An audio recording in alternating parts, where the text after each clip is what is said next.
Bagpipes. I love bagpipes. It makes me want to make love or fight. I'm coming to you from London, which is a great experience. Had a great time here. I have 3 or 4 shows left that I've been doing, all very successful. I've been doing them with a young fella here, Christopher Brooker. You know, he's a good kid. If you want, here in London and all over the UK, went to Scotland, Ireland. Really did a grand job in getting them all tidied away. They're pretty cool. The fans. It's interesting. Like in Belfast, I remember in Belfast in like the '91, the first UK Rampage tour. Oh, baby Jesus. There was Flair, the Road Warriors, Andres, the Nasty Boys, Von Erich, Rude, and I was in there someplace. Belfast came, and it was time. Oh, Davey Boy, the Dynamite Kid, and Davey Boy Smith, the guys from London, and Chris. What was their names? Oh, you had Davey Boy Smith, Dynamite Kid. We're talking about British Bulldogs here. British Bulldogs. Thank you. And so we're in Belfast, and it was time for Davey Boy to go on. And Davey Boy, has those big shoulders, and he's got a cape, covers his shoulders all the way down to the floor, but it's the Union Jack, which is obviously the flag of England. Little tension with that. A little bit of tension around that time. Little bit of tension. So like we all kind of, like old school. We all came down and was ready to, whatever. And he went out there, and those people were great, man. Mm-hmm. They're just great. Yeah, they real people there. Then you go down to Dublin, it's the same way. You go over to a bunch of towns I don't know there, It's incredible how the industry and sport of professional wrestling has blanketed the world. It's like it's unbelievable how much exposure there is all over the place. Whoosh. Yes, Christopher. Does it ever kind of surprise you? Because you started out as a kid from Saskatchewan many years ago. You made your name in Portland. To actually come across the Atlantic, across the ocean, to go into a little town like Cork, which is lovely but quite modest, and there's people there who not only know who you are, but know all about what you've done. Could probably tell you more about your career than you remember at this point. Absolutely, that yes. I got my break in L.A. I just wrestled in Portland for like 2 years. Mm-hmm. And everybody thinks I'm from Portland. God help me. In Cork, phew. They, not only Cork, like they're small towns, but, I think sometimes it's the smaller towns that appreciate you more because they don't have as much entertainment, where you, Chris, bring them this type of entertainment, and it's on a first-class level. They're treated properly. And I understand that the other people that have come around have been first-class, too. Sometimes I had this guy Risk on. He's one of the world's most seeked man by the police. Of course, I'd have him on. And he spray paints things real pretty. To give the audience, wide range, and then sometimes when we just have real special people of what we love most, which is professional wrestling. And holy cow, I have a dandy for you right now. I don't know what he hasn't done. Instead of doing that, I want to start from the beginning. First of all, I'd like you all to welcome Samoa and Joel. Hey, Hot Rod. How you doing? I'm fantastic, man. Yeah. It's a great honor to be on your podcast here. Thank you very much. No worries. Joe just came in, just landed like 2 hours ago, man. God bless, and here you are in London, So, who trained you? Yeah, I came up in Southern California, man, and I came up underneath a kind of a journeyman guy called Cincinnati Red, and You know, he Cincinnati Red. Yeah, he worked out USWA and a couple other places, and just just with that journeyman good brother, man, who just got out there and got it on the road and did whatever he could wherever he could, and Good. It was good though because he kind of put that hustle initiative in me when I first started out. And you don't wait for stuff to find you. You go out, you hunt it down, and you find it yourself. And you know what? Let's just you know what? Okay, everybody out there, all these guys that want to be wrestlers. Mm-hmm. Did you hear what he just said? Gave him that hustle. He makes it happen. There's so many people. I hear it all the time. Guys who sit around, they go, "I'm waiting for my big break."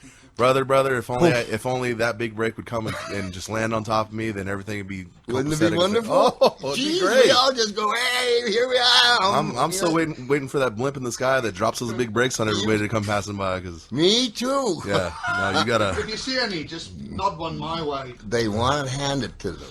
Yep. You know, there's the fellow that you're speaking that you broke in with Cincinnati Red. You know, and journeyman, like he knows those rules. Yep. Absolutely. And obviously they rubbed. I'll try that in English. Rubbed off on you. You know, been talking a lot, Joe. And then like these guys are waiting for are trying to get into the developmental camp of whatever federation, and but they don't. While they're trying to get in there, they don't get as many bookings as they can possibly get. Yeah. They go to the gym and they roll and they look good, get their teeth white and they're tanned, and then they go. Yeah, but can you wrestle? Yeah. Last I saw it was like wrestling. Yeah. Although sometimes I wonder. Yeah, showing up to the dances is 20% of it, and the rest of it is knowing how to dance when you get there. Yes, sir. So that obviously, that's a great statement for everybody that wants to become one. Should what Samoa Joe said, just right there. And it's not even just wrestling; it's just in general, anything, man. Nothing's gonna find you, man. There's no easy ways. There's no easy breaks. There's no the term big break is bullshit. Yeah. And anybody who's had any success in any field, they'll tell you there's no such thing as a big break. And anybody who's ever had a big break, well, I don't fucking trust them. There's a guy says he's an overnight success after 15 years. What'd he ever do? He busted his ass. So, where did you go? What was the first territory you worked? Southern California and down into Mexico a little bit. I mean, obviously, Mexico. Yeah, and nice. Weekends in TJ. I mean, kind of heading down there. Yeah, it was an okay time back then. But broke in kind of doing that, and then from there, just started. Taking whatever and whatever, wherever I could find work and wherever I could get it, if my car could make it there, then I was there. There you go. To do it. And then that's the big thing. I see guys, like you said, I see guys all the time who are kind of waiting for that big showing in front of a major company for them to get signed. And I go, well, there's you who are going to be there waiting for a while, and there's other guys who are out there, getting it, and they are getting the right kind of reputation. It's not just anybody can say, hey kid, you look good and you look great, and I think we can do something with you, or they can say, hey kid, we've heard a hell of a lot about your work and we've seen it, and you've produced. And I mean, that's a better bargaining position, I think, going into any major company than just showing up and looking nice. Absolutely, for sure. Interesting is the guys that. Not all of them, and I got all the respect in the world for every one of them that's trying. We're not, we're just talking here. But the whole going to one place in the developmental and then to another to the same organization, this, in my humble opinion, I don't think it makes you well-rounded enough to be able to carry the ball all the time. I don't know. I think you need. What do we got out there right now? You got Ring of Honor, you've got TNA, you got, just a second, what's those kids, Gary Jester, what are those kids? Oh, yeah. Yeah, oh man, I don't want to leave them out either, they're great. Anyway, moving on. You've got obviously the WWE. Over here, I didn't know they had it over here.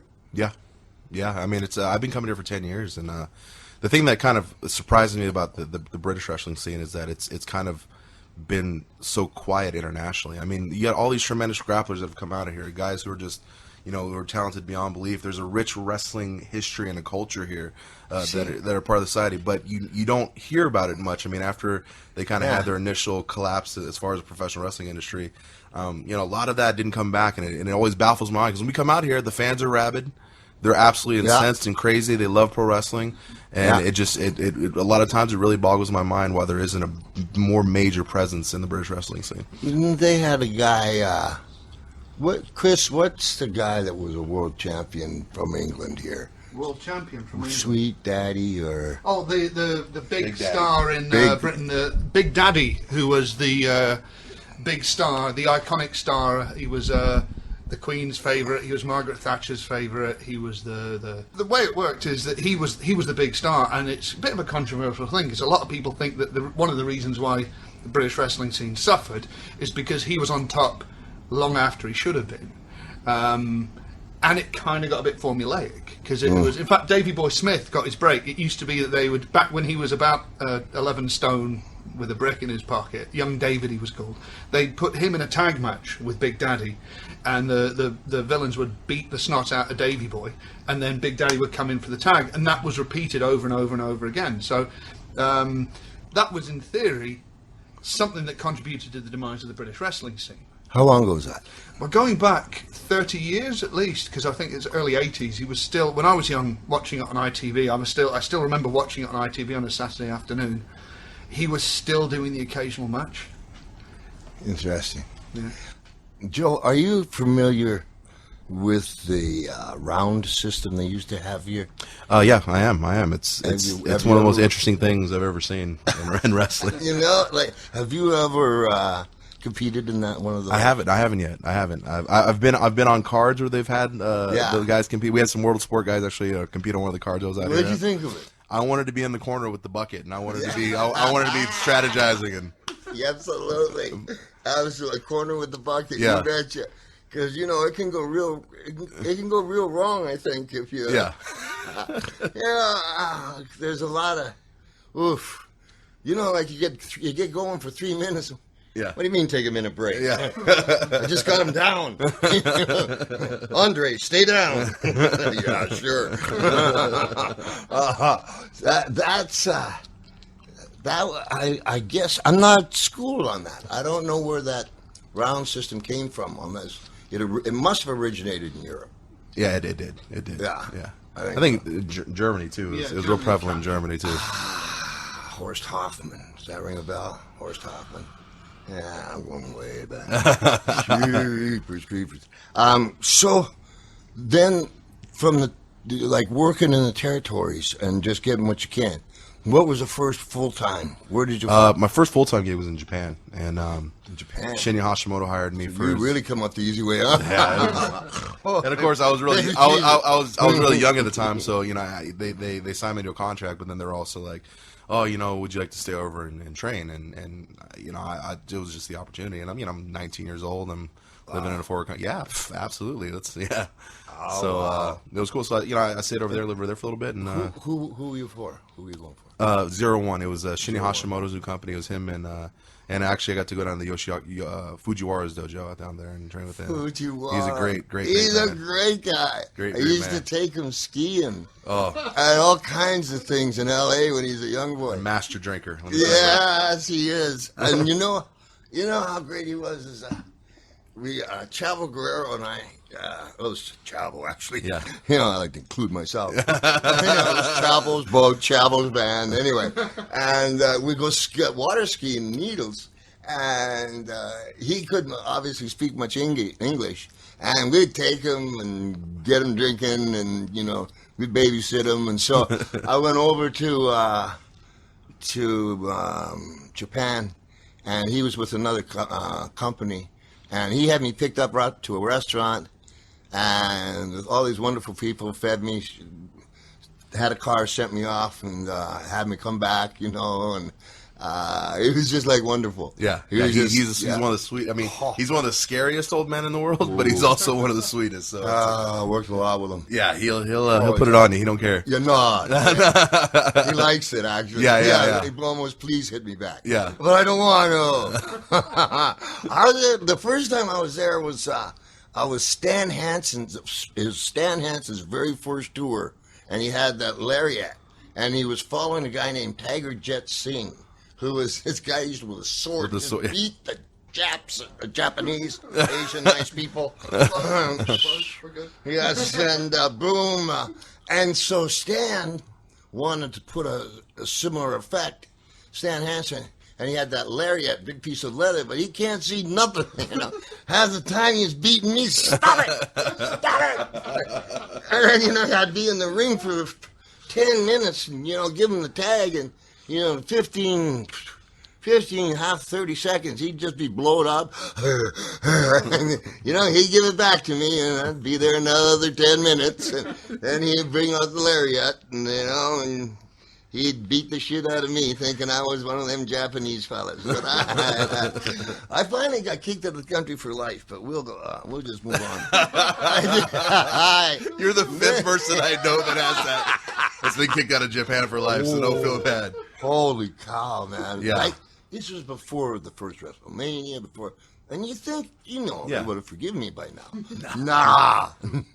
No forgiveness at all. Oh, well, there goes But- our plans for the next. Yeah. Yeah, well. You told me for our book plans. He's, you know, but if you're ever over there, I have a nice taxi cab and a Korean barbecue restaurant that I hear that I own. Holy cow. So how long did you spend in Japan? About 3 years, and then Get out. And then I came back over here, and I started with the Ring of Honor up in the Northeast. Holy cow, so you spent 3 years doing it. Yeah, That's a lot of credit there. yeah, a lot of fun though, man. Had a blast. Did you have a good time? Had a great time. Had a phenomenal time. Love the country. Love the people. Good stuff. I remember Dory Funk telling me if you want to get over in Japan, learn how to speak Japanese. It's true. It's true. You know, if you ever had like a heel come over there from America or wherever, white, and speak Japanese just enough. Oh boy. You know, you might get my fingers chopped off. Them tattooed guys. They always want to arm wrestle over there. They always do. Yeah. What is with these Or guys? show you their karate stances Yeah. or something like that. Yeah. Who was it? Duggan. Jim Duggan was walking down the street, and we're not real sure, but he comes in the dressing room and he goes, you know, Jim, you know, what's going on? He says, I was walking down the street, and there was these karate guys, and one of them hit me right in the stomach. He said, why, I had to shear wheat. Okay there, bud. You know, and I give you woof, but yeah, arm wrestle, yeah, give you karate stuff. Yeah.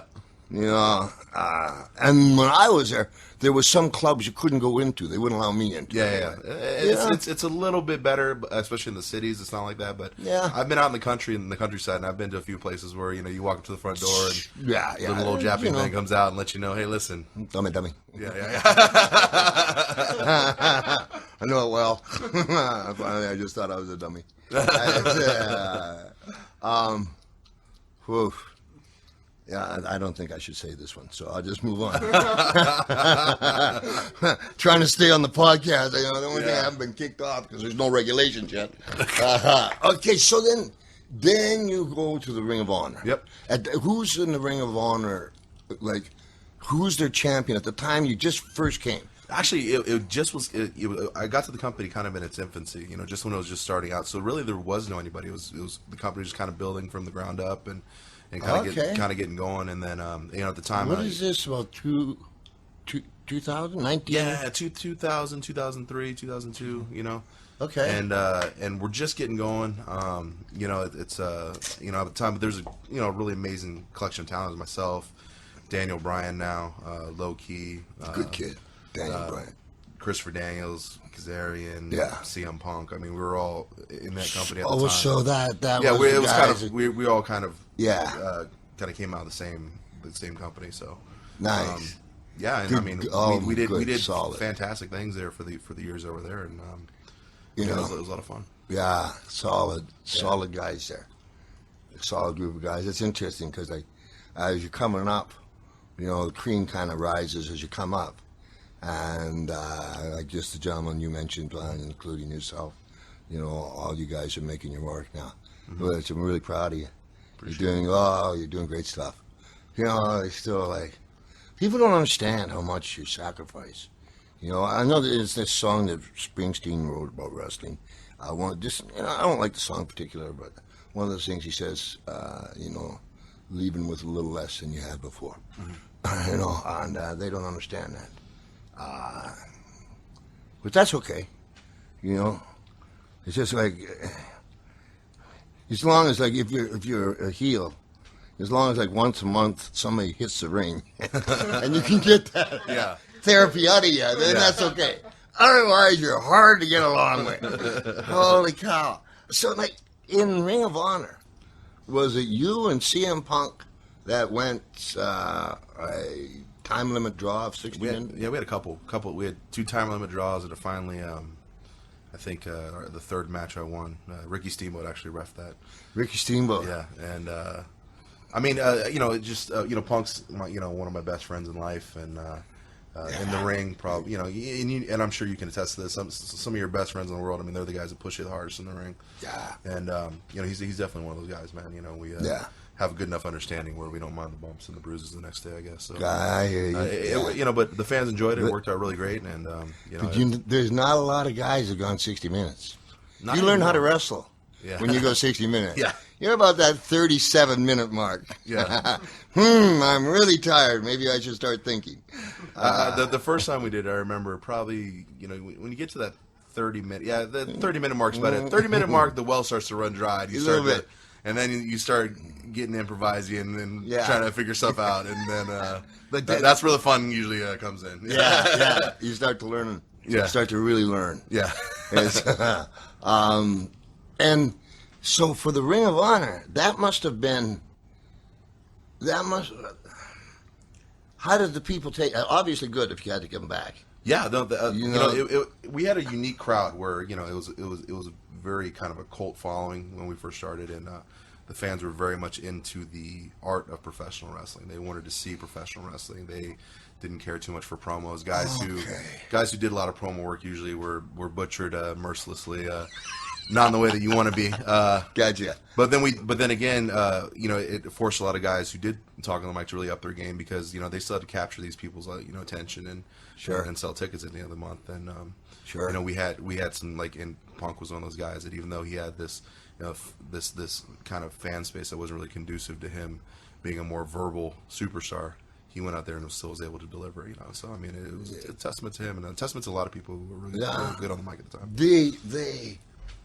I saw the Ring of Honor folks maybe 3 months ago, 3-4 months ago, and there's the style that what the word you used, their particular fans. Yeah, they like professional wrestling. They like, the art of it. Yeah. You know, they like chanting. Yeah. You know, this is awesome. One time, you know, they chant, and all of a sudden, like, there was nothing going on. I was standing there, and they just went, "We like chanting." Yeah. Like, you know, my God, I usually don't pay attention to them. It's like, that's a good one. We like chanting. And watching those guys, though, like, it's a different style, I guess is the right word for it. Different approach. Different approach. Yeah. Different approach, different style. Compared to maybe what I'd call my style, or old school style. Which do you prefer? I've always been kind of the bridging link between the two. I'm of the mindset that what you can accomplish with a backflip, I can accomplish by punching you in the face. Yeah, I mean, like pounds down, right? Yeah. I mean, I've kept my mantra pretty simple, but, you know, like, at the same time, you know, I kind of keep a working knowledge of you know, what the other guys like to do and what they're doing out there, and some of the newer things. But I mean, you know, at the end of the day, professional wrestling is both the most complicated and simple thing in the world. You know, it's complicated in its interpretation, how it gets across to the fans, and what you're able to do in the ring. It's incredibly simple in the fact that people just want to see you go out there and punch somebody in the face. I mean, it's just I mean, you know. You know, you can put as much lipstick on the pig as you want, but at the end of the day, Pig's a pig. Pig's a pig. Now I got to take a break. We'll be right back with Samoa and Joe. Ow! Ow! We're back. You betcha. What were we talking about? Putting lipstick on a pig. I got to Charlotte, North Carolina the first time Flair was there, and he took me to this place called Frankel's because I just wore jeans and whatever I could wear, and he made me spend like $4,000 or $5,000 on suits and stuff.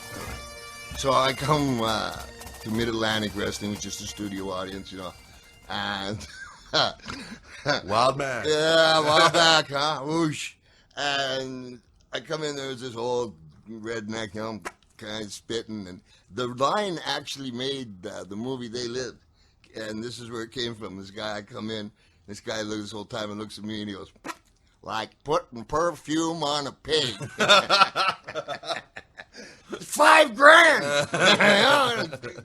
I hate you, Flair. I like putting perfume on a pig. And it was, too. And then when I went, yeah. So, Ring of Honor, then you go to TNA. Yeah. Is that the progression? Yeah. I mean, TNA was kind of, it was just before they got onto Spike TV, and they were just looking to bolster their roster, and they had tried a couple times before, it just didn't work out, just scheduling and other stuff, and then, I don't know, just kind of everything kind of fell into place, and I started with them. Nice. And did you work regular, like exclusive to them? At first, I didn't. At first, I was actually still working for the two companies, but shortly after joining the company, they pretty much were like, "We'd like you to be exclusive to us." Sure. Talented. Pedro Morales. It's very hard to bury talent. you can get away with a lot of stuff if you're filling seats. You got assholes every 18 inches. Yeah, baby. So, like, who was your first program with in TNA? First program was with, it was pretty much with AJ Styles. I think, because AJ was ex-champion at the time, and they'd seen us work together in the past and stuff. So, I mean, that's pretty much my first. Is this when they hadn't got on Spike? So yeah, they just were about to. They just were about to. Yeah. And is that the Carter family? Yeah. I've always been at TNA when the Carters were there. So yeah. And Carter. How long has that been? It's been a while, man. It's probably been good. I think we're 15 years. I think they came in 3 years, so maybe 12 years or so. Don't quote me. No, like I got said, you. It's been, good for them. And what time are you on Spike? 8 o'clock 8 o'clock. in the States, yeah. It's a great channel. It's a great time. Are you still with TNA? Yep. Still currently am. Nice. If you could pick somebody not from TNA and bring them in to work with to fill arenas around the world, who would it be? Somebody like that? Punk would be the first guy off my mind, Yeah. Guy who's sitting at home Nice. and, enjoying his retirement. Yeah, his retirement. I love him. He's a great kid. I don't know anything about his situation other than I back him. You might know more about that situation than you know. Punk went to Wrigley Stadium, and he says, "I have come here to chew bubble gum and sing a song." I love you too, man. He's very cool. Very cool. I tried to get Punk and I against Hogan and Cena, I think it was, last WrestleMania. Mm-hmm. But it wasn't for lack of trying. It wasn't for lack of trying. Then I tried to induct Mr. T, but come on. There'll be some good promos leading up to that. Oh boy. Yeah. Punk, out of United States, Japan, UK, Scotland, Ireland. What's the worst and the best venue for you? That you worst like? And best. Just for you, for one Nassau Coliseum, I hate it. Yeah. The worst venue. Ooh. You know, honestly, it has a lot of nostalgia. But we used to run the Murphy Rec Center in Philadelphia when I was with TNA, and we'd run it in the summertime. They'd always book it in the summer, and that building, after you get the fans packed in there and everything, I mean, by the time you got to the ring, it was at least 115 degrees, just in the Philly, and it just was ooh, dirty. Yeah, good memories, but Yeah. I mean, just a sweltering hellhole.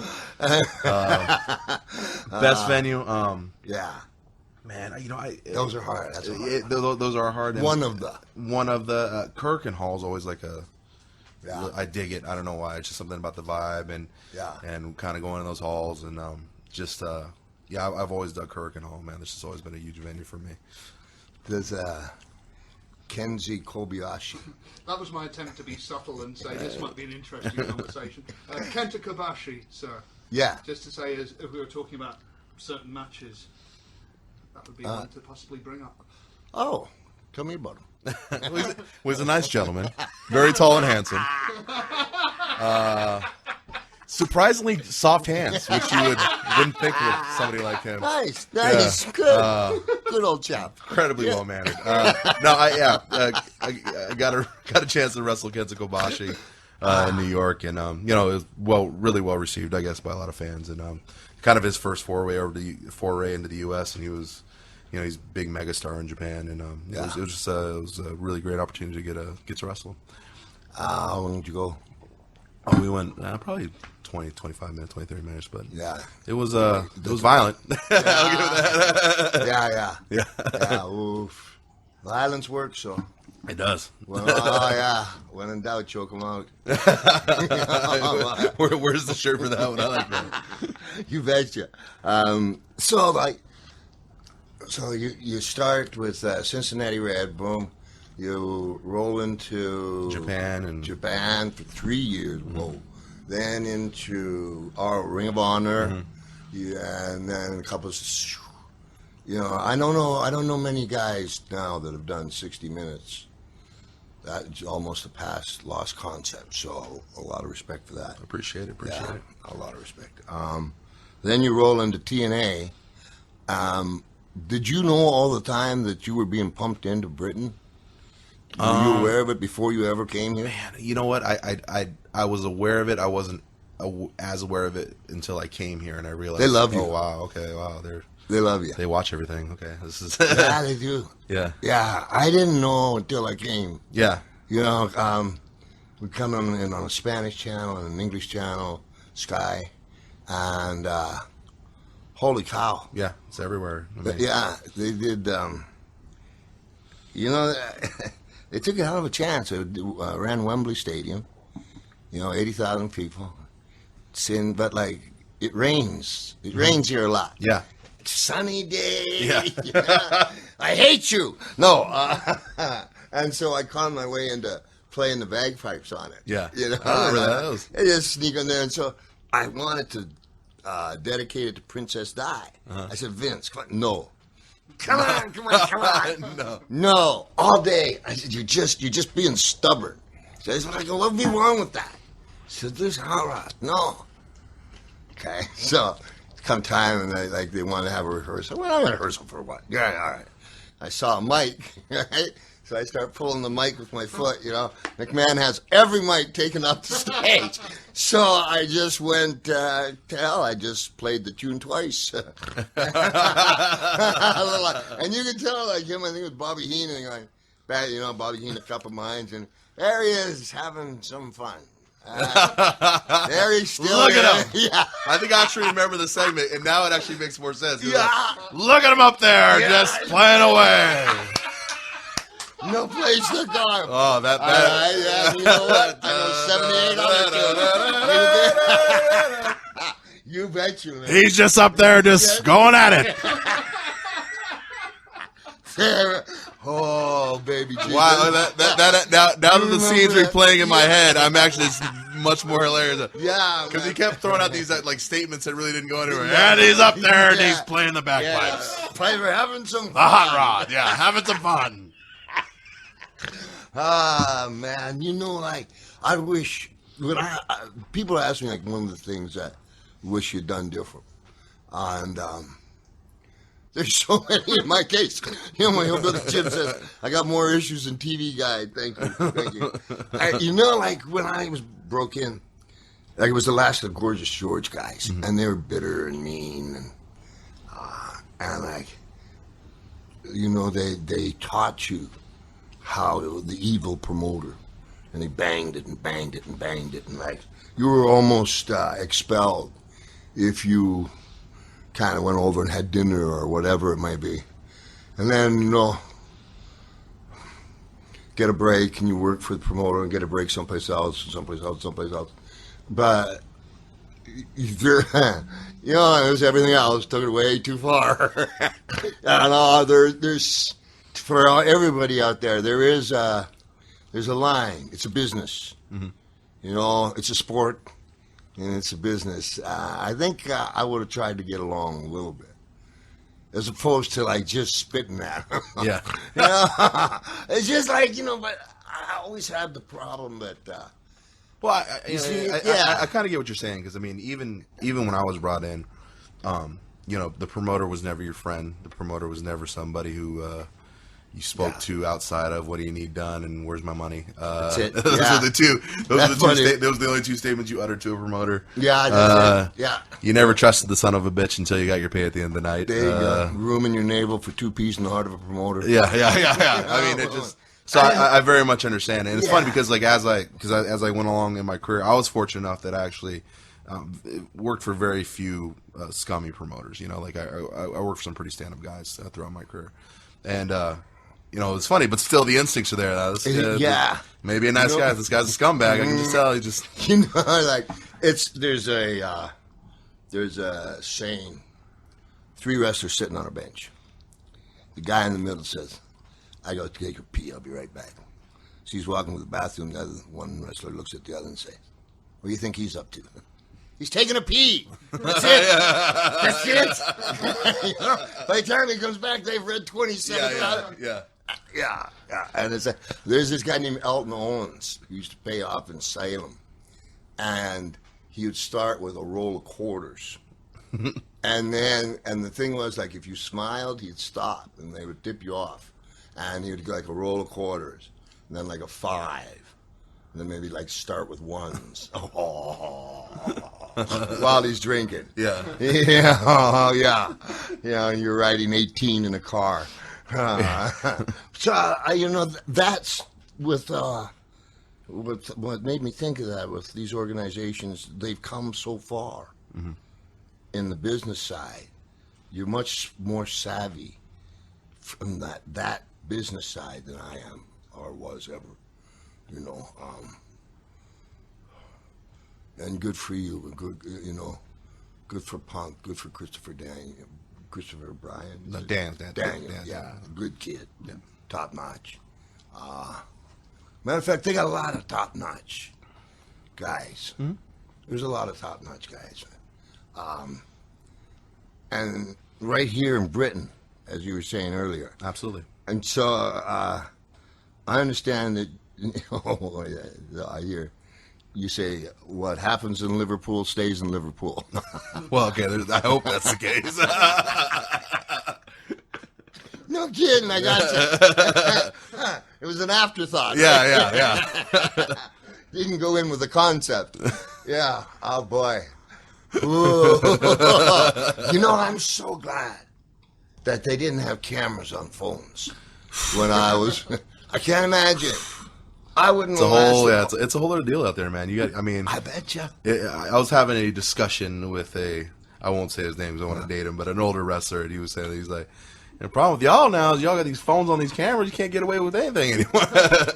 It's nothing. It's yeah. I'm trying to think of an example I can give, and nothing still warrants out. Yeah.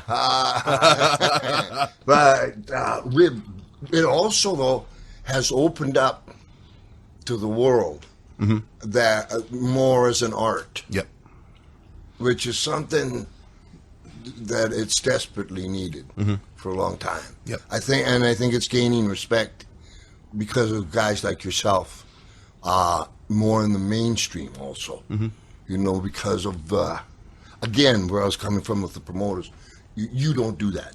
Yeah. You're a straight guy, straight down. It is what it is, and good for you. Good for you. Those old timers are wrong. I was wrong on that one. Everything else I was right on that one. And the bagpipes too. They're wrong. So then I hear you're coming to Britain. Yep. And maybe going to do.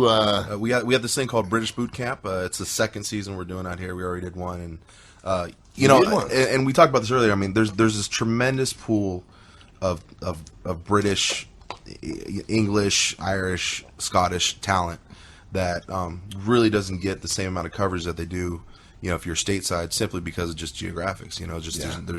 There's not a major televised promotion here.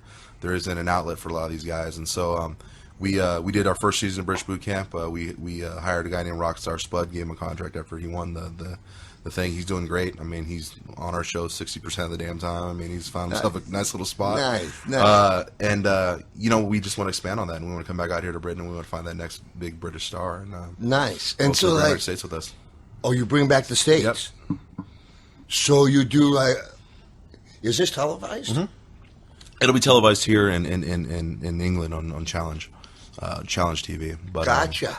But I mean, yeah, it's a kind of a UK specific show, but we're hopefully looking to showcase and hopefully find kind of the next big UK wrestling star. How many? I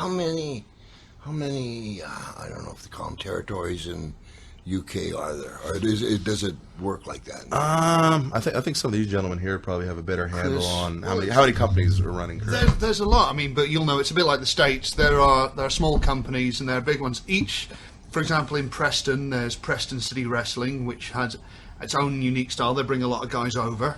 Chris Masters is a huge star. He's big in Preston now. He's become like a local hero. Nice. He'll be mayor there sometime. In London, there's Progress, which is the promotion you're going to be wrestling for this weekend.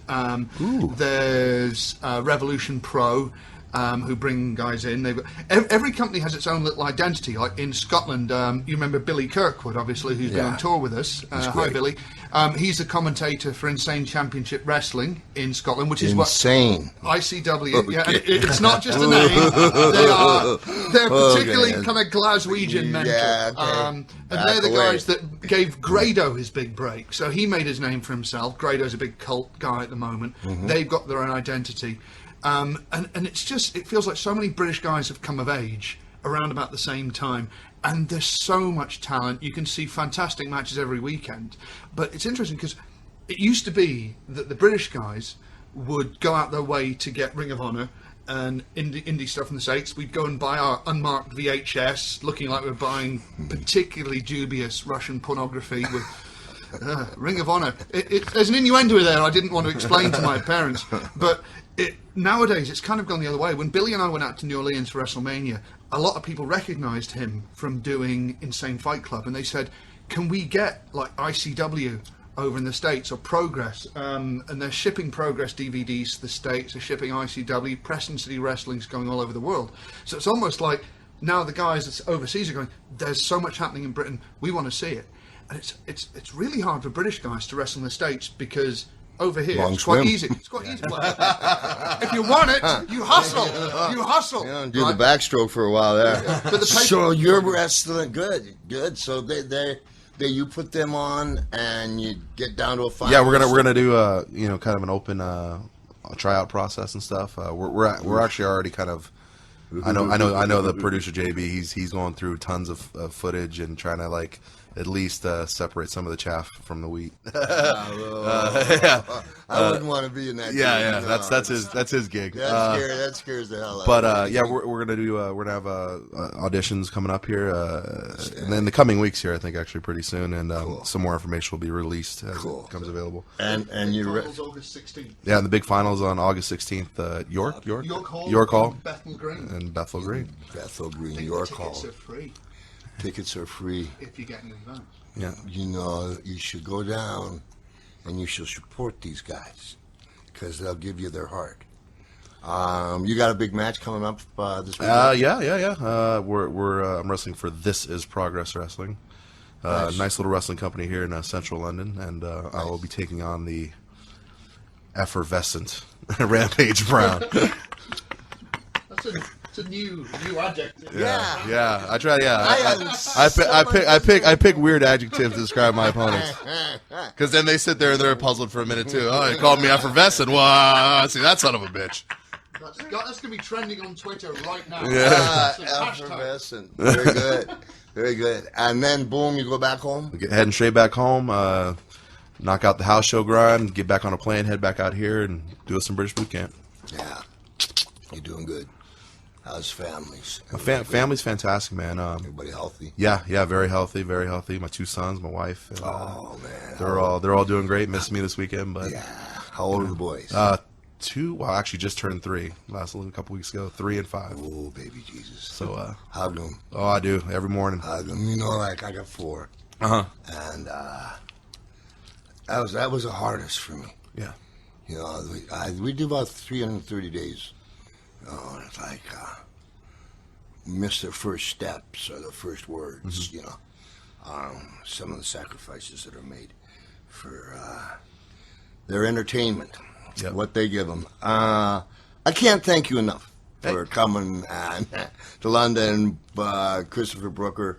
Hey, the minute I heard you were here, I jumped on a plane, flew right over for you, hot rod. I love you too. All the luck in the world to you. You don't need it. You know, for years to come, we'll be watching you. Appreciate it. And to your family. And for all you folks out there, again, thank you, Christopher Brooker, pardon me, for being such a good host. And hit the bagpipes, an Irish poem. For those who love us, may God bless. For those who don't, may God turn their hearts. If he can't turn their hearts, may he turn their ankles so we recognize him by the liver. See you next week. Ow!